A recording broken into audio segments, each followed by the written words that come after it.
नमस्कार दोस्तों, जय हिंद, वंदे मातरम। स्वागत है आपका अपने टीटी फैमिली शिक्षकों के परिवार जायसवाल कोचिंग सेंटर पर, पावर्ड बाय शिक्षा ही प्रकाश है।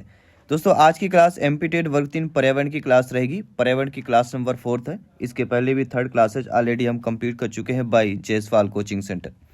आज का टॉपिक रहेगा हमारे प्राकृतिक संसाधन, नेचुरल जो रिसोर्स है, इस टॉपिक को कवर करने वाले हैं। इंपॉर्टेंट टॉपिक्स की चर्चा करेंगे जहां से प्रश्न बनते हैं, इंपॉर्टेंट पॉइंट्स की बात करेंगे जहां से प्रश्न बनते क्रिएट होते हैं, और साथ ही साथ इंपॉर्टेंट क्वेश्चंस भी करेंगे। तो क्या आप सभी लोग तैयार हैं इन बेहतरीन सेशन को अटेंड करने के लिए, क्लास को अटेंड करने के लिए? बाकी सभी क्लासेस फ्री ऑफ कॉस्ट चल रहे हैं। यहाँ पे आई बटन पे प्लेलिस्ट आप सभी लोगों को मिल जाएगा। तो अपने परिवार से जुड़िए, अपने टीटी फैमिली से जुड़िए और तैयारी के साथ साथ अपने सपने को साकार कीजिए, माता पिता के सपने को साकार कीजिए, शिक्षक बनिए। आइए शुरुआत करते हैं साथियों। प्राकृतिक संसाधन। प्राकृतिक संसाधन होते क्या हैं? प्राकृतिक संसाधन वे सभी वस्तुएं हैं जो हमें प्रकृति से बिना मानव निर्मित प्रक्रिया से प्राप्त होती है और हमारे जीवन व विकास के लिए उपयोगी होती हैं। ये क्या प्राकृतिक संसाधन हो जाएंगे? फॉर एग्जाम्पल, प्राकृतिक संसाधन में हमारा जल भी आते हैं, वायु आते हैं, भूमि आता है, वन आता है और इसके साथ खनिज। क्या क्या आते हैं प्राकृतिक संसाधन में? जल, वायु, भूमि, वन और खनिज। ये हमारे क्या कहलाएंगे? ये हमारे प्राकृतिक संसाधन कहलाते हैं। अगर एग्जाम में आए प्राकृतिक संसाधन कौन नहीं है तो आपको पता होना चाहिए कौन कौन से हैं।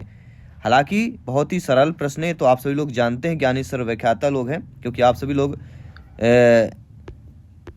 लोग भावी अध्यापक अध्यापिकाएं हैं, शिक्षक बंधु हैं।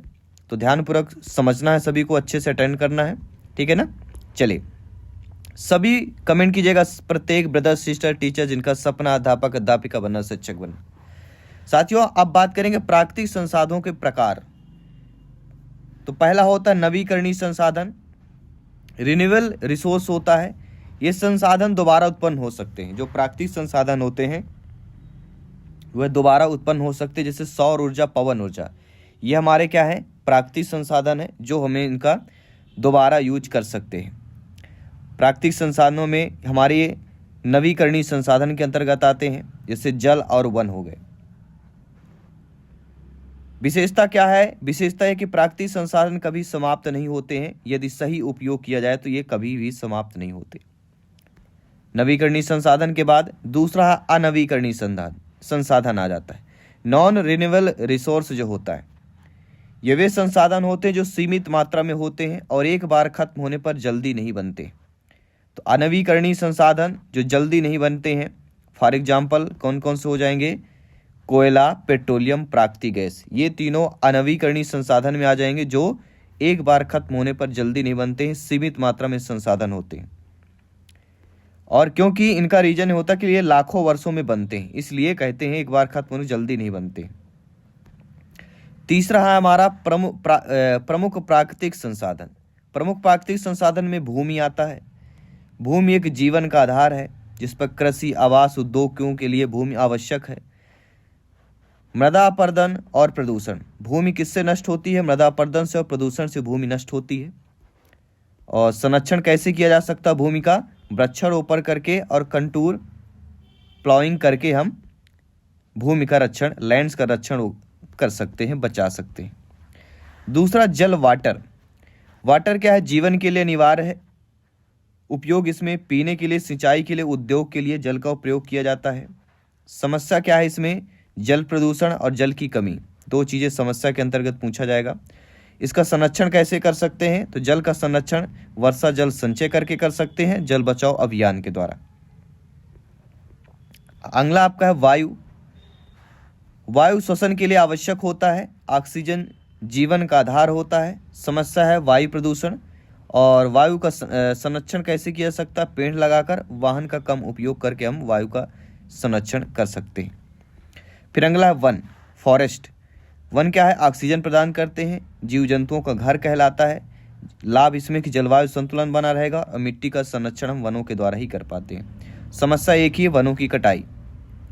फिर अगला खनिज जान लेते हैं, मिनरल्स, जो सबसे ज़्यादा इंपॉर्टेंट है, उद्योगों के लिए आवश्यक है, जैसे लोहा, तांबा। समस्या है अत्यधिक दोहन होता है। अत्यधिक दोहन हो जाए तो खनिज का फिर समस्या होने लगती है। संसाधनों का संरक्षण, कंजर्वेशन ऑफ रिसोर्स क्यों जरूरी है? भविष्य की पीढ़ियों के लिए आज हम उपयोग कर रहे हैं, हमारे आने वाली जो पीढ़ी रहेगी वो भी इसका इस्तेमाल कर पाएँ, इसलिए संरक्षण जरूरी है। पर्यावरण संतुलन बनाए रखने के लिए संसाधन का संरक्षण इसलिए है कि भविष्य की पीढ़ी इसका इस्तेमाल कर सके और पर्यावरण संतुलन भी बना रहे, इसलिए संसाधनों का संरक्षण जरूरी है। और संसाधनों के संरक्षण के लिए 3 चीज़ें होती हैं: रिड्यूस कम उपयोग, रीयूज पुनः उपयोग, रिसाइकल पुनः चक्रण। RRR के नाम से जो जाना जाता है वही है रिड्यूस, रीयूज और रिसाइकल। कम उपयोग, फिर पुनः उपयोग कीजिए, फिर पुनः चक्रण करिए। फिर अगला सतत विकास। जी हाँ दोस्तों, ऐसा विकास जो वर्तमान जरूरतों को पूरा करे लेकिन भविष्य को नुकसान न पहुंचाए, उसको हम सतत विकास कहते हैं। जैसे सौर ऊर्जा का उपयोग करना, जल का संरक्षण, ये हमारे क्या सतत विकास के अंतर्गत आ जाएंगे।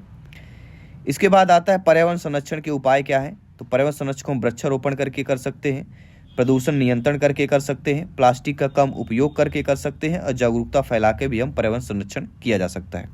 ये पेडागोजी कुछ मुद्दे आ जाते हैं। बच्चों के लिए महत्वपूर्ण बिंदु पेडागोजी में कि बच्चे कैसे सीखते हैं। तो बच्चे प्रत्यक्ष अनुभव के द्वारा सीखते हैं और गतिविधि आधारित शिक्षण, दोनों प्रकार से EVS बच्चे सीख सकते हैं। और परियोजना कार्य में क्या है, शिक्षक की भूमिका पर्यावरण के प्रति संवेदनशील बनाना और व्यवहारिक ज्ञान देना। परियोजना कार्य संबंधित है, शिक्षक की भूमिका इसमें क्या होती है कि पर्यावरण के प्रति संवेदनशील बच्चों को बनाएं और व्यवहारिक ज्ञान भी बच्चों को दें। परीक्षा के लिए महत्वपूर्ण तथ्य क्या है कि प्राकृतिक संसाधन 2 प्रकार के होते हैं, एक नवीकरणीय जो बार बार बनता है, अनवीकरणीय जो सीमित होता है, एक बार बनने के बाद आसानी से दोबारा नहीं बनता है, लाखों वर्षों के बाद बनता है। 3R सिद्धांत, रिड्यूस, रीयूज और रिसाइकल, सतत विकास, भविष्य को ध्यान में रखकर विकास, इनसे रिलेटेड प्रश्न पूछे जाते हैं। अब चाहिए अब अति महत्वपूर्ण प्रश्नों की बात करेंगे जो आपके एग्जाम के दृष्टि से इंपॉर्टेंट है, प्रीवियस ईयर बेस्ड क्वेश्चन रहेंगे, तो सभी लोगों को ध्यानपूर्वक समझना है। अब प्रत्येक ब्रदर सिस्टर को टीचर्स को कमेंट करना जिनका सपना है अध्यापक अध्यापिका बनना, शिक्षक बनना, ठीक है ना। चलिए, नो डाउट सारी चीजें क्लियर हो गई। चलिए, प्रश्न है प्राकृतिक संसाधन की सही विशेषता क्या होती है।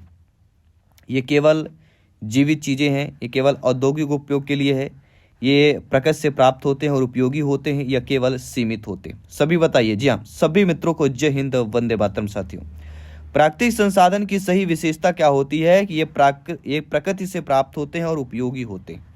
Third option is the right answer.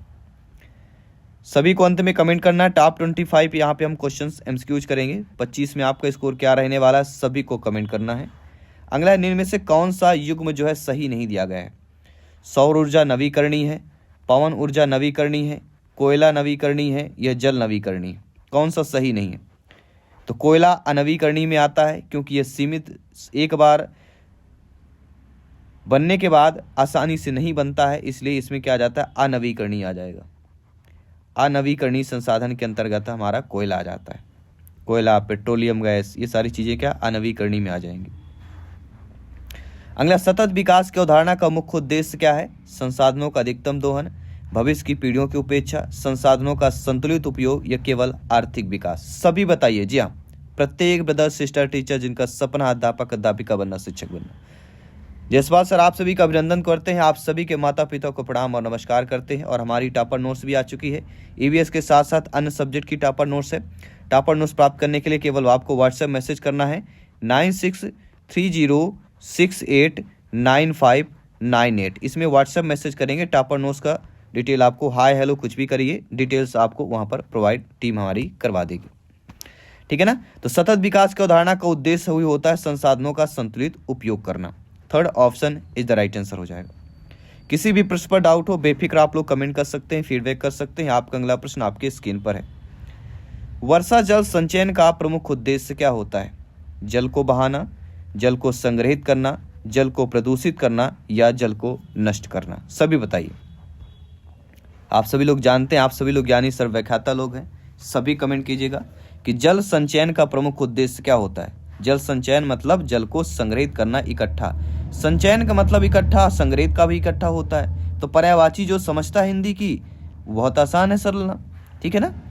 इतना भी कठिन नहीं है। क्वालिफाइड करना TT एग्जाम बहुत ही सरल है, घबराने की जरूरत नहीं है। A to Z सारा फार्मूला हम आपको बताएंगे। एग्जाम के पहले ऐसा चीजें आपको सिखा देंगे, ऐसी ट्रिक बता देंगे, ऐसा एक ब्रह्मास्त्र बता देंगे, TT एग्जाम कभी भी क्वालिफाइड कर सकते हैं। तो मृदा अपरदन को रोकने का सर्वोच्च उपाय क्या होता है? मृदा अपरदन को रोकना है तो वनों की कटाई से तो मृदा अपरदन नहीं रुकेगा, अधिक चराई से नहीं, न खनन से। तो किससे रुकेगा? वृक्षारोपण से करेगा। इसलिए कहते पेड़ लगाइए, अपने जीवन में 2 पेड़ अवश्य लगा के जाइएगा, एक युवावस्था में, एक प्रौढ़ावस्था में। अगला 3R सिद्धांत में प्राथमिकता किसे दी जाती है? रिसाइकिल, रियूज, रिड्यूस या रिपेयर? ये बहुत अच्छा प्रश्न है कि 3R सिद्धांत में प्राथमिकता किसे दी जाती है। 3R सिद्धांत तो है, तो सबसे ज्यादा प्राथमिकता किसे दी जाती है? रिड्यूस को दी जाती है। किसको दी जाती है? रिड्यूस को जो है सबसे ज्यादा प्राथमिकता दी जाती है। चलिए अगला प्रश्न देख लेते हैं। कोई डाउट हो? बिल्कुल डाउट नहीं होना चाहिए। अगला प्रश्न स्क्रीन पर आ चुका है। इनमें से कौन सा संसाधन अक्षय संसाधन होता है? सही बताइए। पेट्रोलियम, कोयला, शूर, खनिज। जिसका कोई क्षय ही नहीं हो सकता तो वह है सनाफ सरदार सूर। सनलाइट कभी भी खत्म नहीं होगी, क्योंकि सनलाइट खत्म हुई तो दुनिया खत्म हो जाएगी। तो सौर ऊर्जा is the right answer, sunlight. अगला प्रश्न है, वन किस प्रकार का संसाधन कहलाते हैं? अनवीकरणीय, नवीकरणीय, कृत्रिम या औद्योगिक? सभी बताइए। वन जो होते हैं किस प्रकार के संसाधन कहलाते हैं? तो वन हमारे क्या है? नवीकरणीय संसाधन कहलाते हैं। किस में आएंगे? नवीकरणीय संसाधन में आ जाएंगे, क्योंकि ये वन कभी खत्म नहीं होते हैं। वनों से पेड़ पत्तियों के द्वारा ये दूसरे पेड़ तैयार हो जाते हैं। एक बार मतलब पेड़ कटने के बाद भी दोबारा पेड़ बन सकता है, जुड़ सकता है। एक सूखने के बाद भी कई पेड़ उगते हैं, ठीक है ना। जल प्रदूषण का मुख्य कारण क्या है? वर्षा, वृक्षारोपण, औद्योगिक अपशिष्ट, वायु। बेहतरीन, लाजवाब प्रश्न। जी हाँ, अब देखते हैं कितने लोगों का कमेंट आता है कि जल प्रदूषण का मुख्य कारण क्या होता है? औद्योगिक अपशिष्ट। ये सबसे प्रमुख कारण जल प्रदूषण का माना जाता है। अगला प्रश्न है, संसाधनों के अंधाधुंध उपयोग का परिणाम क्या हुआ है? विकास, संसाधनों की वृद्धि, संसाधनों का क्षय या पर्यावरण में शुद्धता? तो आप जानते हैं कि संसाधनों का अंधाधुंध मतलब बेहतरीन, बेवजह प्रयोग करना, आंख बंद कर प्रयोग करना, और इसका परिणाम यही है कि संसाधनों का क्षय हो रहा है। पेडागॉजी बेस्ड अब क्वेश्चन कर लेते हैं जो इंपॉर्टेंट है कि ईवीएस में करके सीखना किससे संबंधित होता है? रटने की विधि, गतिविधि आधारित शिक्षण, व्याख्यान विधि या परीक्षा विधि? तो ईवीएस में करके सीखना, सभी लोग बताइए, करके सीखना किससे संबंधित होता है? तो कर का सीखना कहीं ना कहीं आपके गतिविधि आधारित शिक्षण से आपके संबंधित हो जाएगा। Second option is the right answer हो जाएगा। बिल्कुल बेहतरीन कमेंट कर देना है। किसी भी प्रश्न पर डाउट हो बेफिक्र आपको कमेंट करना है, क्योंकि यह आपका अपना परिवार है, टीटी परिवार है, शिक्षकों का परिवार है। अगला प्रश्न स्क्रीन पर है कि बच्चे पर्यावरण की अवधारणाएं सबसे अच्छे से कैसे समझते हैं? किताब पढ़कर, अनुभव और अवलोकन से, रटकर या परीक्षा देकर करते हैं? तो बच्चे जो होते हैं वह पर्यावरण की अवधारणा जो है सबसे अच्छे कैसे समझ पाते हैं? तो सबसे अच्छे जो समझ पाते हैं वे अनुभव और अवलोकन से समझ पाते हैं। Second option is the right answer हो जाएगा। अगला है, ईवीएस का प्रमुख लक्ष्य क्या है? जी हाँ दोस्तों, इन्वायरमेंट स्टडीज का प्रमुख लक्ष्य क्या है? केवल तथ्य याद कराना, पर्यावरण के प्रति संवेदनशीलता विकसित करना, केवल परीक्षा पास कराना या केवल विज्ञान सिखाना? सभी बताइएगा।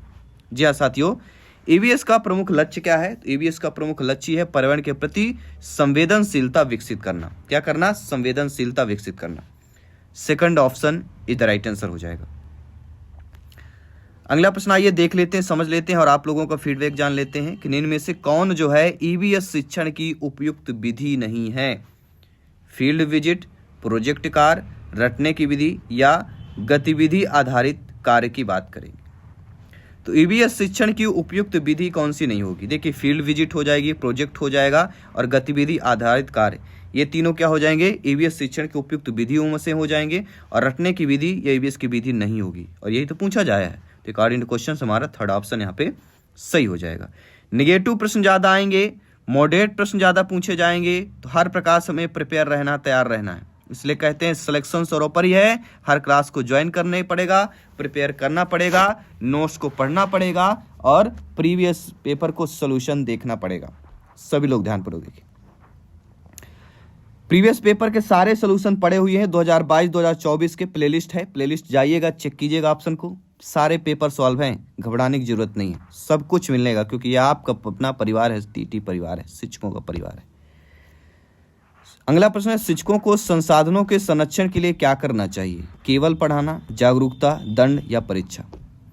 केवल तो निगेटिव कई बार बता चुके हैं, दंड भी निगेटिव हो गया, परीक्षा लेना भी हो सकता है, यह जागरूकता। दो चीजों में कौन होगा? अगर शिक्षकों को संसाधनों के संरक्षण के लिए करना है, आप शिक्षक हैं, आप भावी अध्यापक अध्यापिकाएं हैं, आप बताइए कि संसाधनों के संरक्षण के लिए क्या करेंगे आप?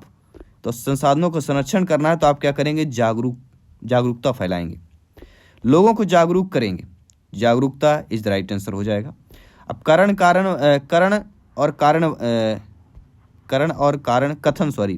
कथन और कारण वाले प्रश्न आते हैं ना, स्टेटमेंट वाले, उसी प्रकार से भी प्रश्न करेंगे। हमारा कथन कह रहा है कि जल एक नवीकरणीय संसाधन है, कारण यह है कि जल का चक्र लगातार चलता रहता है। अब बताइए आप लोग इनमें से कि ए आर दोनों सही है, आर सही व्याख्या है, ए आर दोनों सही है, आर सही व्याख्या नहीं है, ए आर गलत है या ए गलत है, आर सही है, कौन सा होगा? देखिए, आप सभी लोग जानते हैं, ज्ञानी सर्वव्याख्याता लोग हैं, भावी अध्यापक अध्यापिकाएं हैं, कि जल एक नवीकरणीय संसाधन है। बिल्कुल सही बात है, नवीकरणीय वे संसाधन होते हैं जो इनका अंत नहीं होता है, हमेशा बने रहते हैं। तो जल का चक्र लगातार चलता रहता है, बिल्कुल सही बात है, क्योंकि जल का चक्र रिसाइकल होता रहता है। बारिश होगी, वाष्पीकरण हुआ, फिर बारिश हुई, वाष्पीकरण, बारिश हुआ, बर्फ के माध्यम से जल आता है हिमालयों से, नदियों से प्रवाह होकर, तो ये रिसाइकिल चलता रहता है, इसलिए पहला ऑप्शन यहाँ पे सही हो जाएगा। फिर अगला कथन कारण वाला प्रश्न, कथन कह रहा है कि कोयला एक नवीकरणीय संसाधन है, यह जल्दी बन जाता है। तो कोयला क्या जल्दी बनता है? लाखों वर्षों के बाद बनता है। कोयला एक नवीकरण संसाधन है? बिल्कुल नहीं है, अनवीकरणीय में आएगा। नवीकरणीय में वो आते हैं जो पुनः दोबारा बन जाते हैं, आसानी से मिल जाए। कोयला आसानी से नहीं मिलता है, दोबारा जल्दी लाखों वर्षों के बाद बनता है। तो दोनों चीजें गलत दी गई, दोनों गलत है, मतलब सेकंड ऑप्शन को हम यहाँ पे सही कर लेंगे। नो डाउट सारी चीजें क्लियर हुई। आइए बढ़ते हैं अगले प्रश्न की तरफ। सतत विकास का अर्थ क्या होता है? वर्तमान उपयोग, भविष्य को ध्यान में रखकर विकास, अधिक उपयोग या केवल उद्योग? सभी बताइएगा। जी हाँ, कमेंट बॉक्स खुला हुआ है, सभी लोग बताइए सतत विकास का अर्थ क्या होता है। सतत विकास का अर्थ होता है भविष्य को ध्यान में रखकर विकास करना, तभी आप सतत निरंतर लगातार कर पाएंगे। अगला, जल संरक्षण का तरीका क्या होता है? पानी बहाना, वर्षा जल संचयन, प्रदूषण या नल खुला रखना? तो मेरे प्यारे मित्र, शिक्षा बंधु, इतना नॉर्मल से बात तो आप सभी लोग जानते हैं कि जल संरक्षण का तरीका होगा वर्षा जल का संचयन कर लिया जाए, सबसे बेहतर तरीका है। घरों में गड्ढा बना दिया जाए कहीं, जल का संचयन बहुत जरूरी है। कौन अक्षय संसाधन है? पेट्रोल, कोयला, सौर ऊर्जा, गैस? तो सौर ऊर्जा अक्षय है, ये शायद रिपीट हो गया क्वेश्चन, आप ऑलरेडी हम इसको बता चुके हैं। इनमें से कौन सा प्राकृतिक संसाधन नहीं? सभी लोग बताइए। देखिए, जल, वायु, भूमि, ये हमारे तीनों प्राकृतिक संसाधन है। प्लास्टिक हमारा प्राकृतिक संसाधन नहीं है, ये कई बार रिपीट हुआ है सी टेट, एमपी टेट में, कई टीटी एग्जाम में ये सब प्रश्न पूछा जाता है। अगला है, संसाधनों का अंधाधुंध उपयोग क्या बढ़ाया जाता है? तो क्षय बढ़ाएगा। अगर संसाधन का अंधाधुंध उपयोग करेंगे तो क्षय बढ़ेगा, क्षय मतलब कमी होगी। प्रश्न वही, लेकिन थोड़ा ऑप्शंस इस पर बदल दिया गया है। तो किसी भी प्रकार से पूछा जाए, आपसे बनना चाहिए। हमारा मकसद है आपका सिलेक्शन पाना, टीटी एग्जाम को क्वालिफाइड करना, टीटी एग्जाम को फतेह करना। वन कटाई से क्या होता है? वर्षा बढ़ती है, मृदा अपरदन, ठंड बढ़ती है या ऑक्सीजन बढ़ता है? जी हाँ, अगर वन को काट दिया जाए तो क्या होगा? सभी लोग बताइए। तो आप सभी लोग जानते हैं, अगर वनों की कटाई करेंगे, वन को काटा जाएगा तो मृदा अपरदन होगा, क्योंकि वर्षा बढ़ती है वनों से तो ये तो हो नहीं जाएगा। ठंड बढ़ेगी, पेड़ होंगे तब ठंड होगा। ऑक्सीजन बढ़ती, जो पेड़ लगे होंगे तब ऑक्सीजन बढ़ेगी, तो वन कटाई से घटेगी। अर्थात वन से वर्षा बढ़ेगी, ठंड बढ़ेगी, ऑक्सीजन ये वनों से होगा। अगर वनों की कटाई करेंगे, वन नहीं रहेगा तो मृदा अपरदन होगा, अर्थात मिट्टी का कटाव होगा, क्योंकि मिट्टी को कौन रोक के रखता है? पेड़ की जड़ें रोक के रखती है, वन रोक के रखता है। अगला प्रश्न, जल प्रदूषण का कारण क्या है? वर्षा, औद्योगिक अपशिष्ट, हवा या मिट्टी? सभी बताइए। जी हाँ दोस्तों, जल प्रदूषण का कारण क्या होता है?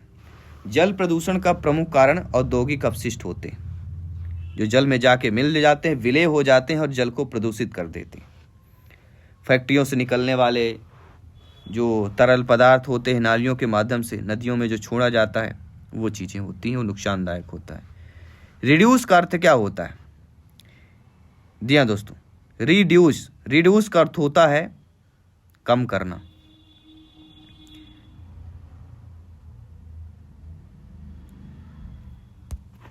क्या सभी लोग बताइए कि क्या अर्थ होगा? तीनों का देखिए हमने बताया था आपको पहले ही, और इन चीज़ों का आपको पता होना चाहिए। कभी कभी ऐसा होता है, बहुत से नॉर्मल सी चीज़ है लेकिन कभी कभी गलतियां हो जाती। रीयूज मतलब क्या होता है? पुनः उपयोग करना। रिसाइकिल मतलब पुनः चक्रण होता है।